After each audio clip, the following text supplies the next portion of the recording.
Welcome to this episode of Combat and Conversation. I'm the host, Nikita Cronus. I'm here today with Jorin Ferraro, a wonderful coach here at FightFit South Melbourne. He's been with us for many, many years. We're here to talk about his life, his experience with FightFit, and his plans for the future. But everyone at that school was taken from the situation that every other school didn't want them from. Mm-hmm. The kids that those schools didn't want to bring, Mr. Dando, who was the founder of that school, would get however it would work, like email parents asking for whatnot, right? And he wouldn't hesitate. He'd say, "Come on in." The main thing we'd always say at school is, "It's a family, boys. It's a family." It's the same thing at FightFit. It's not this and that. It's just a family. Welcome, Mr. Jorin, to the podcast. Thank you very much. Now, let's talk about your upbringing, sir. Whereabouts did you grow up? I grew up in a couple of different spots, but mainly where I'm living now, Beaconsfield, so in between Pakenham and Officer. Yep. So around 45 minutes away from work. Yep. Grew up there. And then, if we can get into how I started working with FightFit, was really the first contact I had with FightFit was when I was 11.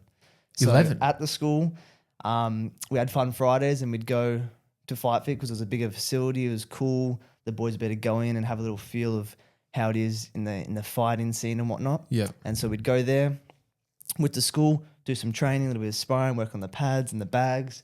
And it was the first time I was able to be in the FightFit realm.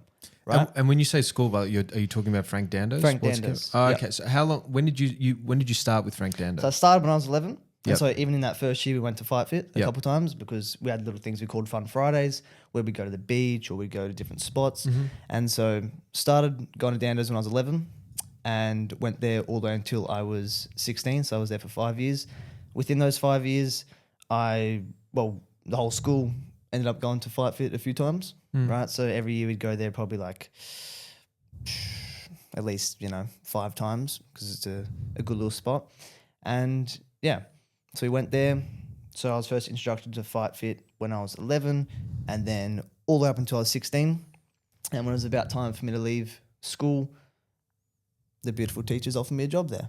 Wow. When I was 16. So my first ever job was in that fighting Your first job scene. ever? First job ever.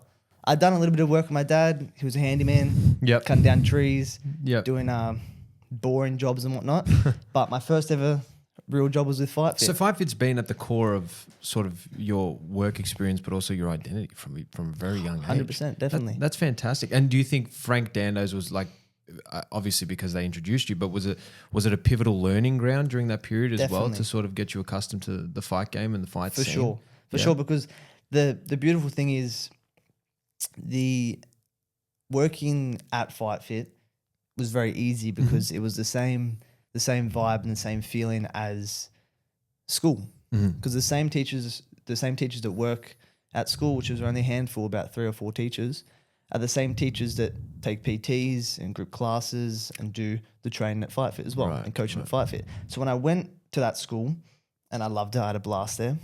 I think every school should be like that school. Yep. And when I left that school and went to FightFit, I didn't really leave. It was the same people. Vibe. It was the same people. The same people. It was the same community. When I went there, I'd see the teachers, and it was a beautiful way to stay connected with everyone. Mm-hmm. And so, it wasn't like I left school. I felt at home. I understand completely, and I've also heard before that with Frank Dando's in particular, there's a certain ethos to the place that is sort of part and parcel of the same ethos at FightFit, like the same. The commitment to dedication and to training and to discipline, all these things that you learn at Frank Dando's or that you're sort of inculcated with, you bring with you to FightFit. At least that's what I've heard from a lot of people who have done that, who have come across to FightFit and have worked there or just trained there. And do you think that being at FightFit now from such a young age, what would you say are some of, I guess, the main things that stand out to you about the place, even if it's in terms of, I guess, the culture of the place or the facilities or the trainers or any mentors there? What has really been sort of, I guess, at the heart of your experience at FightFit so far? It intertwines with what I said. It's the same vibe as the school. And why was the school so good? Well, it was the best way to describe it was an old school. It was modern with, you know, everyone else, but it was still old in the sense that it had a lot of discipline to it. Yep. Right. I remember a couple of times, if it wasn't even my fault, but a couple of the kids mess up, we'd end up doing, you know, 5 sets of 200 burpees and split them up in between the day and whatnot. Right. And the reason I'm saying that is because it's the same thing at FightFit. You go there, and if you have a couple of people late to the class and they consistently get late, well, you can kind of fix them up with some burpees. It's the same feeling, it's the same vibe that even me as a coach, I'll take to FightFit, because I know personally when I had to do 200 burpees for 5 sets at school, I wasn't very happy. Of course. But it taught me a good lesson. It taught me to not just think about myself, and that I don't have to think about myself in terms of, you know, where I am. I also got to look at the people I'm surrounded by and make sure I'm kind of putting some attention towards them and telling them the right thing to do. Of course. And because it affects everyone. Of course, you learn to not just think about yourself, and that other people's actions can affect you. Affect you as well. Affect the whole team. I saw it last night when Bash was taking a class. Yeah. Someone, between holding the pads and hitting the pads, if you didn't swap over quick enough, he would make you do burpees, which is fantastic. I love seeing that. And it just keeps you on your toes. Of course. It's great. It's the good things. It's like when you go into any job, right? And you, whatever it is, like I said, FightFit was my only job, but I know there's multiple other just normal jobs, whether it's you're working at a restaurant or whatever it may be. To be on your toes and consistently be aware of when you're waking up, and for little problems like traffic or whatnot, and getting to work at the right time, if anything a little bit earlier, consistently, and you pass that over to when you change over pads, you may think it's not really a big deal, but little things like that can absolutely help you. Well, I'm definitely guilty of problems. that. Literally 20 minutes ago when I turned up 6 minutes late. But that's shocking. But I completely understand that there's definitely the same principles apply.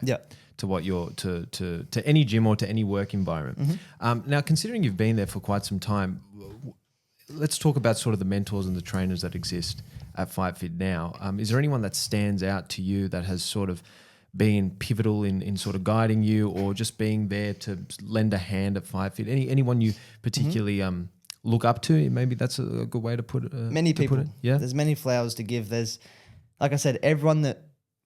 All the handful of teachers, which were mainly Zach, Sam, and Paul, that taught at the school I went to, all revolved and also hang around the area of FightFit and take kids classes or train group boxing classes for the FightFit Challenge, and whether it's that or whatever, they're still in that area, and all those people I look up to. The way I realistically, if I had to pinpoint the one person, it'd be Paul, right? And so Paul trains a lot of the classes, normal boxing classes and whatnot, and the ones for the FightFit Challenge occasionally. And the reason I say Tim is because when you look at someone that's completely shredded at the age of 66 and whatnot, you just kind of...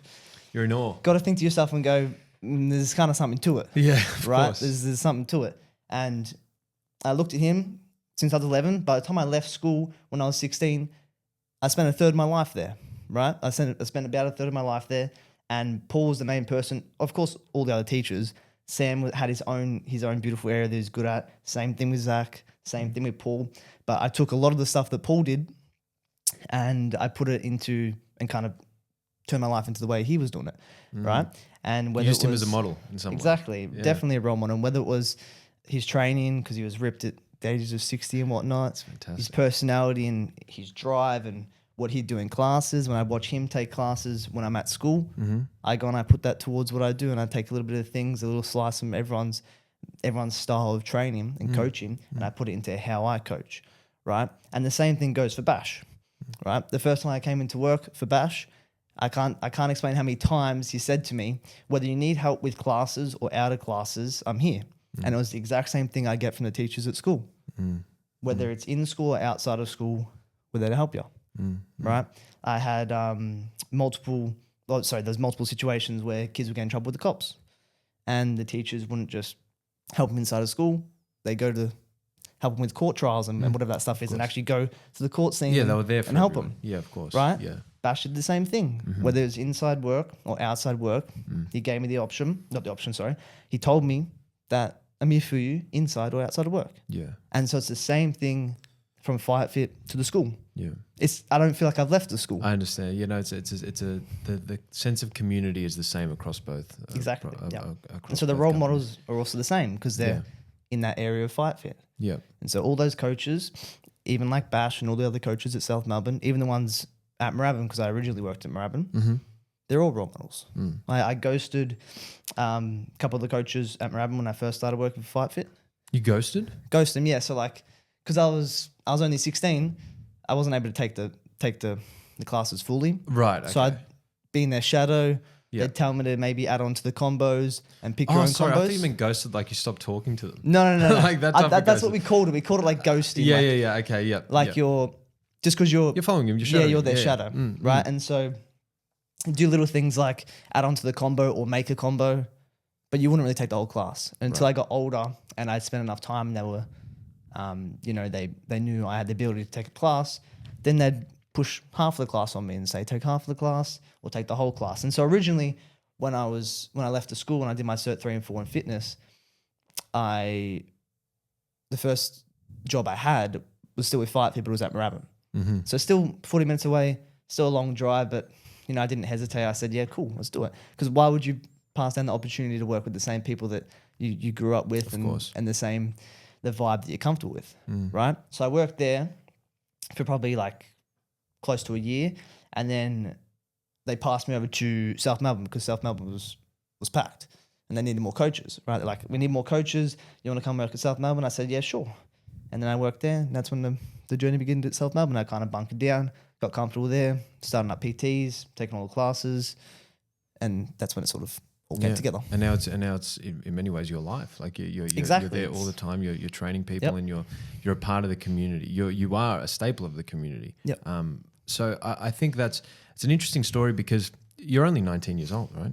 18. 18 years old. 19 Fantastic. in November. 19 yes. November. I've been told I'd look 20, 23. 23. Okay, from before, yes. So, so you obviously you're still very young.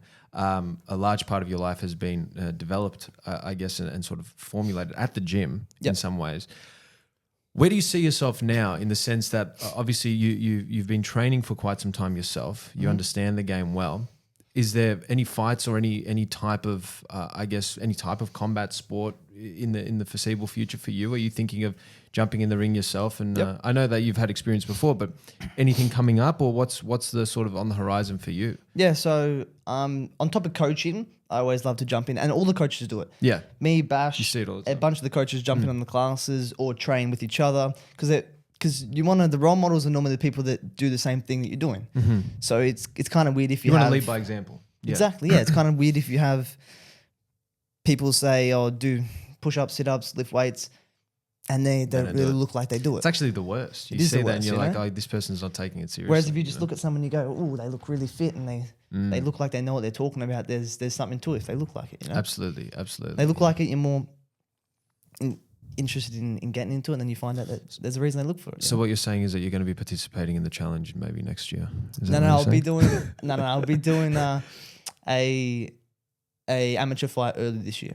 Fantastic. Yep. So one of the coaches, Brendan, will be training me for that. Oh, so wow. I'll be doing one early When's next the year. date?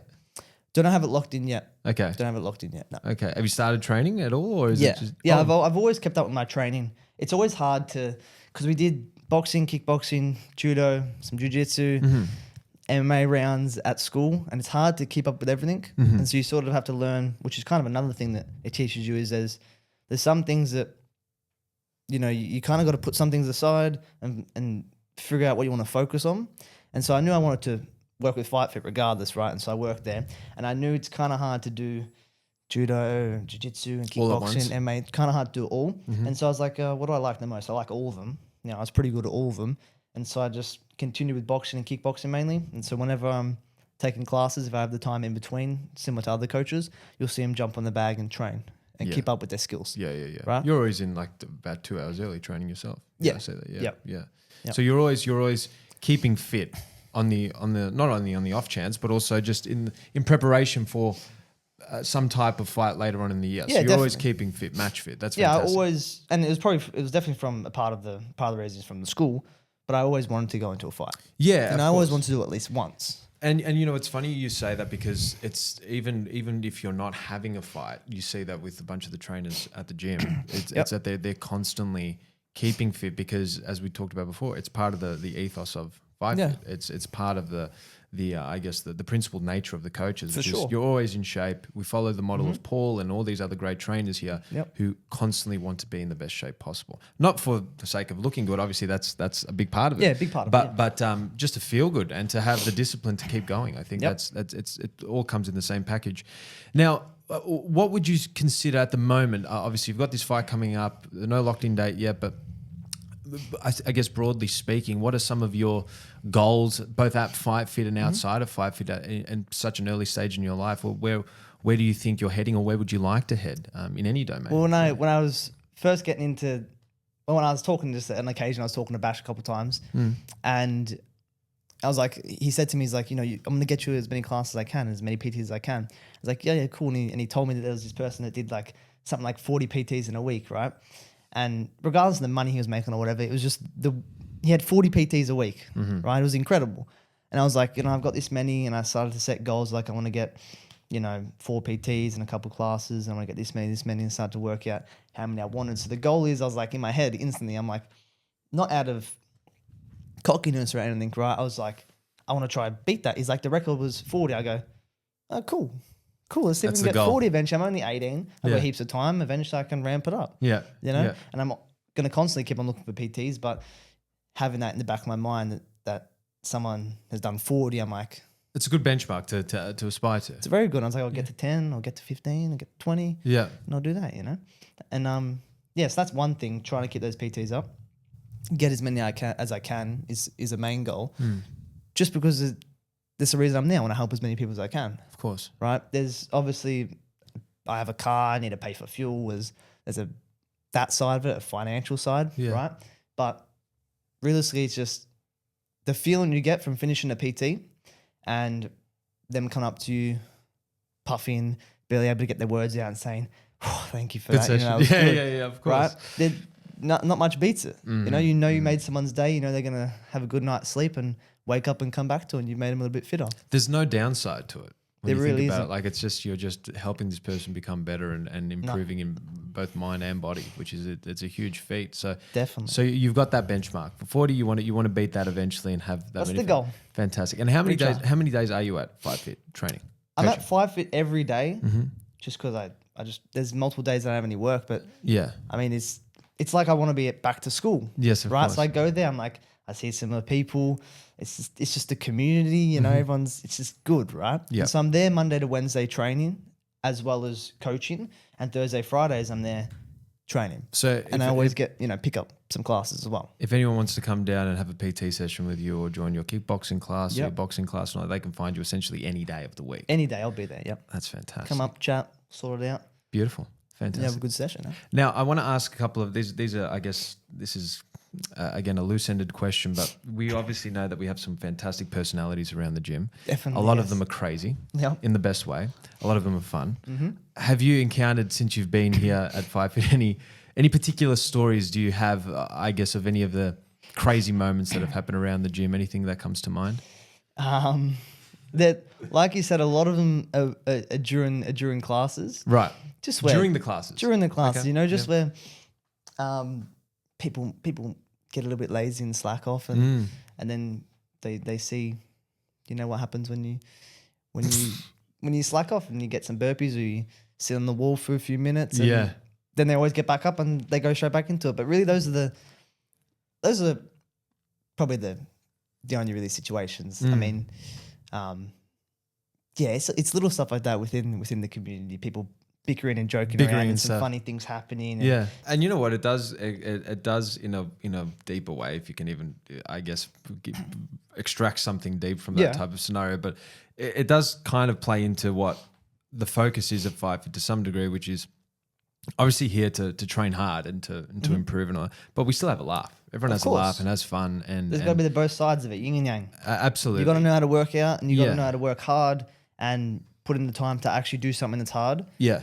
And you also, the flip side is, which normally comes from that after or before, is you have the fun side. People always joke around before the classes. They work out really hard in the classes, and in between that, if you're working out hard, I have no problem, and most of the coaches have no problem if people joke around in the midst of the class. Yeah. Because I mean, it depends. So it's situational. If they're really joking around and not putting effort into the class, then you give that those burpees or the wall sits or whatever, right? Of course. But if they're joking around and they're full blown sweating, they just did 100 burpees and they get up and they go, really, and, you know, and whatever, then it's fine. Yeah. Right, because it's situational, and it's just how everyone works today. Know if you put in the work, you're able to joke. If you're not putting in the work, you should stroken up a little bit and start putting in the work. And it's like I've mentioned this before, that there's boxing gyms overall. You'll meet some of the nicest people there, because for the most part, people are obviously training so hard and they're so well versed in violence to some degree that they're actually very chill because they're comfortable. They know that nothing can really go wrong. Everyone's on the same wavelength and they're all friends there. So you meet some of the nicest people, and they're some of the most like joyful people too. But it's so funny when you contrast that with like the fact that you're training on how to hurt someone, essentially, right? Which is what it is. But you know, you train so you don't have to use it. Exactly. It's at least in a real world scenario. So it's a funny yin and yang, as you mentioned before. That there's both of those elements there. Now, outside of boxing and fighting, I've heard some stories from you that you're looking to, at least at some point, you know, sort of expand your capacities in many ways, whether that's through what we talked about, doing some like acting and all that stuff. Is that still something that you're someone when I looked at your Instagram and I saw you did stuff like that, I was like, really? I would never have thought that. It's just a similar thing. You know, you get people that look nice and they fight. You go, I wouldn't really have thought about him being a fighter or whatnot. Like, it's the same thing. You know, I've always wanted to not just stick with one thing per se. Like, I want to just do as much as I can. Absolutely. And, you know, it's funny, Nick Carra, who's coming on quite soon, he also did a bunch of movies in Thailand when he was fighting. At the time, as he was fighting, he did a bunch of movies as an actor. And there is that kind of like... finding and having that ability in the martial arts opens up doors to everything, because people want to see that on screen in particular if you're doing, like, you know, an action film or whatnot. There's a big demand for it. So is that something that you're actively working towards now, or? Yeah, I'm making little steps to it. Yeah. But the main focus is FightFit. Like I said, I have that goal of getting as many, as much as I can there, and doing as much as I can for them, as well as for myself, because, you know, if you do something that's genuine hearted, you know, good things are gonna come your way, right? But I'm definitely gonna go into that scene if I can and try and have fun in it. It's something that I just want to. It's like a little hobby, you know. You got your main thing, maybe boxing. You kind of you muck around with kickboxing or whatever it may be. It's the same thing. I might see if I can jump into that and never stop doing what I'm doing here, because it's not something I'm ever gonna stop. Yeah, you know. Yeah, it's something I always want to do because I enjoy it. I'm not gonna do something I don't want to enjoy. Yeah. And so when I got the job, I was like, I'm too lucky, you know. I'm like, it's not a chore for you. It's not. Definitely not. That's why I come in early and I train. I got an awesome facility, awesome people. I'm able to help people. It's like the ideal job, you know. There's nothing wrong with sitting at a desk and being on a computer, but some people have different other aspirations, things, and some people are able to shoot for them. Others take a little bit of time, and others kind of just sit in a stale point. Yeah, right. And I think the point of that, or the reason for that, is something that the biggest thing I got from school, as well as FightFit, because it all passes over, is that you think about doing easy things, nothing good comes from it. So if you do easy things, nothing good's going to come from it. If you do hard things, a lot of good's going to come from it. Yeah. Right? If you work out, it's hard. You're tearing your muscles. You're doing something that's actually strenuous, right? And it's not easy. You're tearing your muscles. It hurts, right? Of course. But you're getting stronger and better. You run, and you run for a long time. It sucks. You're puffed out. You're tired. You're getting better. You choose to go the easy route and go at restaurants and order takeaway and not make your own food. Bad stuff happens, you know? You get a little bit unhealthy. You feel a little bit tired and whatnot. Where it catches up to you. Definitely does. So I think going back to even something that I've learned is that there's like a little saying, you know, it's like, if you're running a race and you reach the finish line, it doesn't mean you should stop running. Right? Just because you reach the finish line, you did a good job, and then you get your props. You did a really good job. Genuinely, you did a really good job. You you finish a race, right? But it's not the fact that you finish a race, is that you can keep on going. It's the same thing where you say you're climbing a mountain and you got two people. Me and you climb a mountain. We both get up there at the same time and we realize there's a high mountain. And I say, let's go climb the high mountain. You say, I don't want to. We just climb the first one. The difference in character is that the person that opts out for the easy route is in most cases not going to succeed as much as the person that chooses to climb the next mountain, right? Because they're putting in more work, it's harder. And then when they get to the top, they got a better view, fresher air. Yeah. It's worth it at the end, you know? Yeah. It's the same thing with working out, same thing with fighting, same thing with all that stuff, you know? Absolutely. It's the journey that counts, not necessarily the finish line. It's what you do on the way and enjoying that and thriving in that. In 5 years' time, Mr. Jorin. Yes. 5 years' time. Where do you see yourself? Having 40 PTs. 5 years time. I love that that's the go-to. 5 years' time, having 40 PTs. 5 years' time, still working at FightFit. I'm not going to be that old, be 23 or something, right? So 5 years' time, I'm definitely going to hopefully be chock-a-block with PTs. Yep. Have a couple fights in me, 1 or 2 fights in me, or whatever ends up happening. Yep. Maybe, you know, I generally don't think about it too much in the sense that, I don't know if you can relate to this, but if the way I live my life is like that saying where it's, you know, you choose to do hard things, good things will come, opposite way around, right? I'm choosing to do hard things and slowly good things are not coming, right? It's scary to have your first job working in a gym, fighting gym especially, because it's just different, you know? Like imagine your first job being screaming at people, 1, 2, 3, jab, cross. It's hard. It takes a lot of extroversion, that's for sure. Definitely. And I'm not really someone that goes out and you know, parties or anything like that. So I'm not extroverted in that sense, right? And yeah, so it's definitely a blessing to be able to work there as a first job. And it was the same thing when I choose to do hard things, like going for there. I didn't hesitate. I said, yeah, I'm set up perfectly for this. It's not easy. It's going to be hard, but let's just do it. And I went there, worked there for a little bit, and then boom, I ended up going to South Melbourne, and then boom, I ended up getting more classes. So 5 years' time, I plan on keep on pushing myself, keep on doing things that are hard, and only really good things will come from that, which will be more PTs, hopefully, and other things, and a couple of fights. Beautiful. I love how it's so FightFit and also just training focused for you as well. Like it's always going to be a part of your repertoire. So obviously, as we mentioned before, you're a young man. You've obviously got your whole life ahead of you. I wanted to get into sort of, I guess, even now, up until now in your life. Yep. Are there any moments that you could point to so far where you have overcome some type of adversity, whether that's at school, at FightFit, in the combat sort of arena, if you could call it that, or just in general life? Is there anything that you could say you've overcome and you've learned from that experience as well? If you could touch on that. Yeah, I think the easiest thing to take away from that is definitely from school, right? There's a lot of stuff I wasn't the biggest and the strongest and the fastest and even the smartest, right? I was the youngest person there at the time, shortest. I weighed like, I don't know. I think I weighed like in the 30s, in like 35. I was tiny, right? It's very small. You weighed in the 30s? Yeah, I think I was just skinny. I was like 35 kilograms? Down here, I don't know, something like that, right?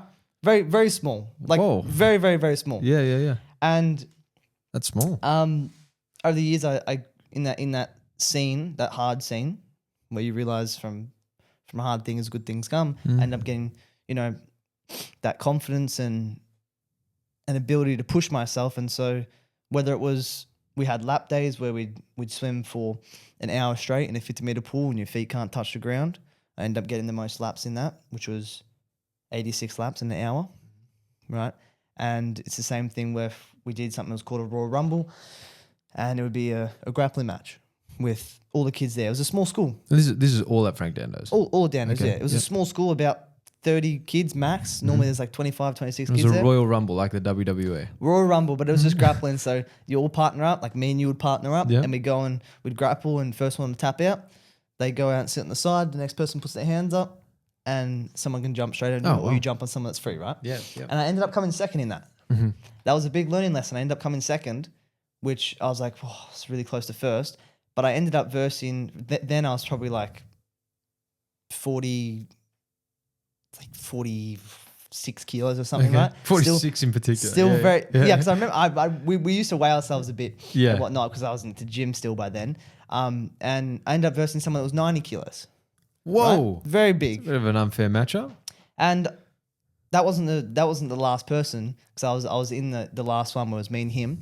But the person that was there, I ended up tapping out as well. Right. So I started to realize, well, size doesn't really matter. And, you know, it's more so about the skill and the How'd you tap him? determination. How'd It's you the tap same him? thing with fighting, right? How'd you tap him?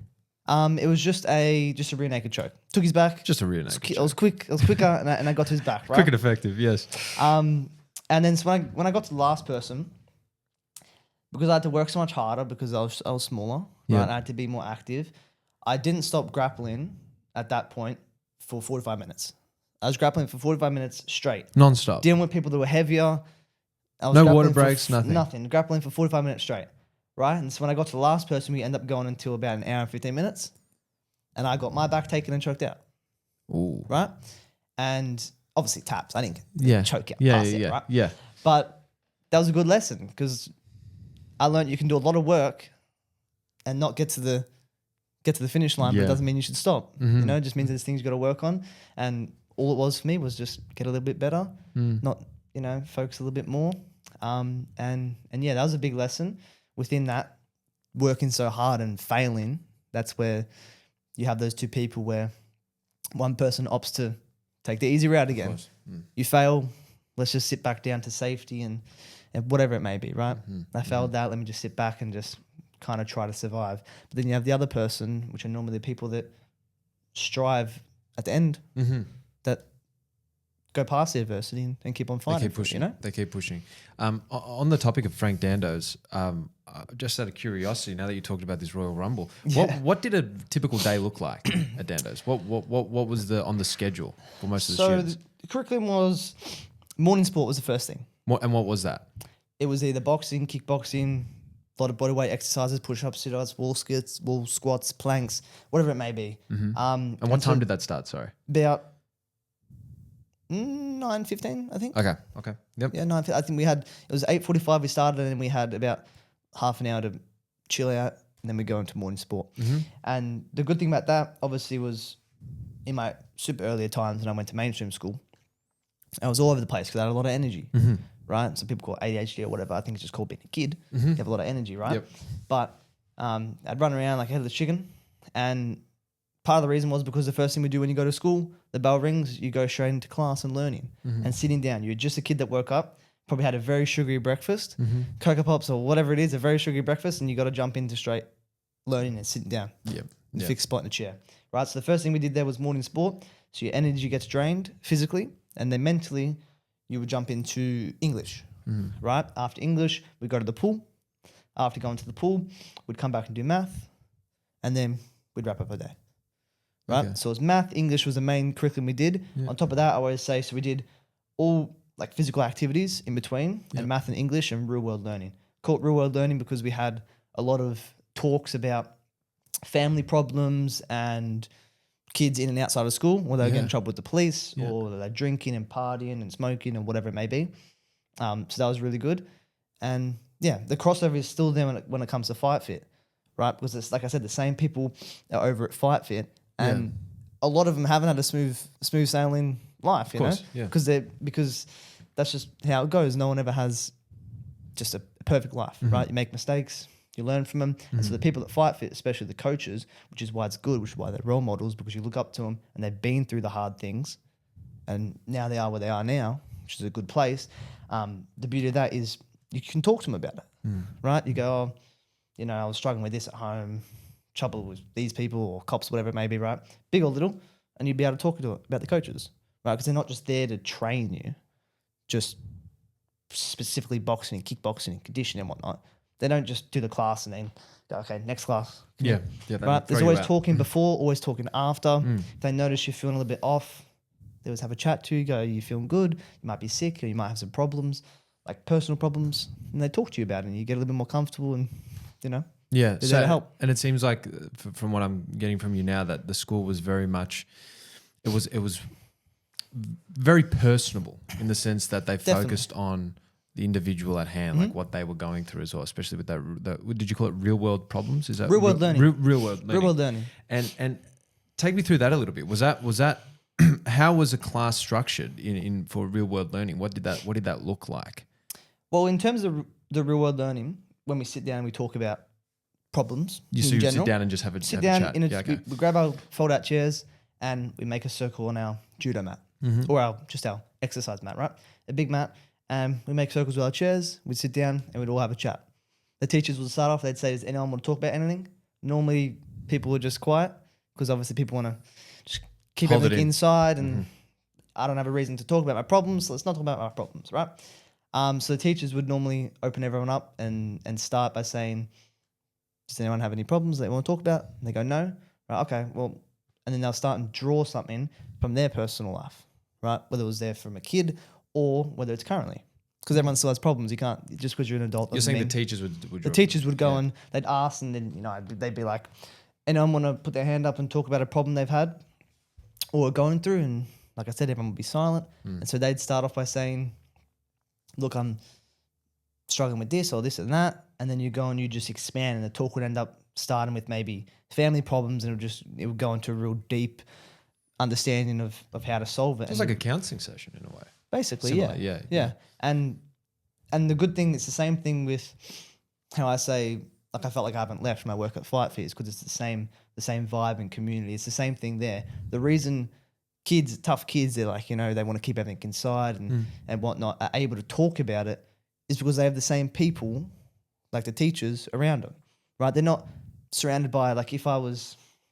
smoking and drinking and whatever, right? Living that lifestyle, and you were in a suit, sitting down, I don't know why you're in school with a suit, but you're sitting down in the chair and, looking real posh and clean here and everything. I'm probably not going to put my hand up and go, "Oh, look, I got this problem." Because you're intimidated. Because I'm intimidated. Or you just feel like that there's someone they're not in the same world as you. Yeah. Yeah. But that everyone at that school was taken from the situation that every other school didn't want them from. Mm-hmm. So there'd be kids that would be kicked out, I guess, from all the schools, like 7, 8. I knew someone was kicked out from 10 schools, and they started to have a competition. It's like, how many schools were you kicked out from? How many schools were you kicked out from, right? Yeah. And It's a competition. Wow. and so the kids that those schools didn't want to bring, yeah. Mr. Dando, who was the founder of that school, would get however it would work, like email parents asking for whatnot, right? And he wouldn't hesitate. He'd say, "Come on in." The kids would come in. There's been a lot of stories where they've freaked out and, thrown stuff at the teachers and pulled out things and whatnot, right? Yeah. And the teachers just deal with it how they deal with it, calm them down, sit them down, diffuse the situation. And at that point where they're used to getting away with it and doing, swearing and all these sort of things to the teachers, and the teachers can't do anything about it, there's no escape. They're not going to kick you out for that. And eventually you just that personality or whatever just slows down, dissipates, And it's the same thing with FightFit. If you get someone that's a bit cocky and whatever the case may be, whether it's sparring and someone likes to, let their hands fly It's a not little tolerated. bit too much. Yeah. It's not tolerated, but that doesn't mean you're out. Yeah. Yeah. Because that's just someone that you can work on now. Of course. Yeah. Someone that you can just help. Yeah, because you never know why someone's acting out in that way. So Exactly. So it might be I'm a little bit of an idiot, or it may be I'm dealing with some stuff. Yeah. Well, it's fascinating just to hear that sort of how impactful a school like Frank Dando's can be, particularly on young men, and sort of being able to harness and tame all these different urges that boys obviously go through and they experience, and we all experience, into a way that's positive, in a way that they can be vulnerable, but at the same time they can, learn real world skills and Yep. still build themselves as athletes in many ways as well. And then, Definitely. you know, those people can still make that transition into FightFit as a PT or as a coach or as a fighter themselves. Which they would offer a lot of the kids jobs. Of course, Whether they were involved, for my case, super lucky. Yeah. Was they saw that I followed the footsteps. I'm assuming, right? They saw that I followed the footsteps with Paul. They know I'm good at, like, I really took the fighting seriously. next Paul. And the help. And they're like, you know, you can jump in and get in these classes and see if you like it, right? And they'll do the same thing whether they have someone that works at a restaurant and they, you know, it's a family business, whether they know it. They'll go, I know you like, your dad does butchering or whatever, I'll put you in there. Yeah. Right? Yeah. So they always helped them inside and out. Same thing, crossover to FightFit was, like Bash said to me multiple times, whether it's in work or outside of work, don't be afraid to call me. Yeah. Call me and I'll help you out with what your problems are, you know? Yeah. And that's if nothing sums up FightFit better than that, I think it's Of course. it's a community, as we've talked about, and those pathways are there for everyone. It's a family. It's a It's family. the same thing we'd say with school, which is I always go back to school because they're the same thing. Of course, right? yeah. You can see mix them as one you and the same. I see them as the same thing. The main thing we'd always say at school is it's a family, boys. It's a family. It's the same thing at FightFit. Everybody knows each other. Everybody, it's just a family. It's the best way to explain it, right? It's not a workplace. It's not. I don't see Bash as my boss. It's not this and that. It's just a family. Yeah. It's just it's simple like that, you know. It's a family. It's beautiful. It's just a family. Last question. Someone's coming into FightFit, they've never boxed or done kickboxing before. They want to book a free trial. Yep. They want you to coach them. Yep. What class would you recommend they join? If it's kickboxing, boxing, they had no combat experience, right? They want to come in. Probably one of the technique boxing classes. Okay. So I say at South Melbourne, a 5:30 technique. It's half an hour of just very simple, basic, understands the fundamentals of boxing, which is nothing crazy. Just learning where your feet have to be and how to use your body, because it's a very unnatural thing trying to throw a punch where you have to use your whole body and, you know, your hands are only doing so much, like grabbing and opening shelves, right? Yep. So definitely the technique classes from there, go into a boxing one. Same thing with kickboxing, you jump into a kickboxing class. The beauty of it is whether you're new, like you said, they haven't done anything before, or whether you're experienced, even come from another gym. If you're doing a group class, we're able to separate that out and have you paired up with someone that's a little bit of your same skill level. And it's the same thing with the technique classes, whether you've literally just started or they have people like in Bash's technique classes or whoever's taking the technique classes, they have people that have been there for years and do the normal boxing classes, but will need to still go back into the technique classes, even if there's someone that's brand new To learn at the fundamentals. To learn the fundamentals. Yeah. So definitely a technique class, go and do that a couple times. You feel comfortable going to a boxing class. Same thing with kickboxing. Beautiful. Jump to a kickboxing class and it should be right. Jorin, where can people find you online? Where can they find you on social media, on the websites? Yes, so I just started up an Instagram, which I'm going to start posting on, which is called Ferraro Fusion Fitness. Right, so I recently started my own business as well, which is a beautiful thing to do at 18. Oh, fantastic. So, So to give us a quick summary of that business. So obviously I needed all props to my mother, Yeah, right? Because I'm course. Props clueless to the with mum. technology, even though I grew up in whatever age this is called, right? Gen Z. Gen Think of Z. Gen Z. I'm not good with technology because, I mean, it goes back to Paul. I saw Paul when he's all doing physical stuff, right? He's like, I'm not good at computers. Yeah, I use okay, phones yeah. and all So this he's stuff. So I was just like every day doing physical stuff. So I was away from the technology and whatnot, and whether I was in the wilderness or whatever, right? But yes, I just started up the business. I'm running PTs on. So that's awesome. Very, very stoked for that. And that's just going to get bigger and bigger. So yeah, that's on Instagram, Ferraro Fusion Fitness. And yeah. Thank you for watching this episode of Combat and Conversation with my guest, Jorin Ferraro. I'm Nikita Kronis. As always, like and subscribe, share this around, stay fit, stay healthy, and we'll see you at FightFit very soon.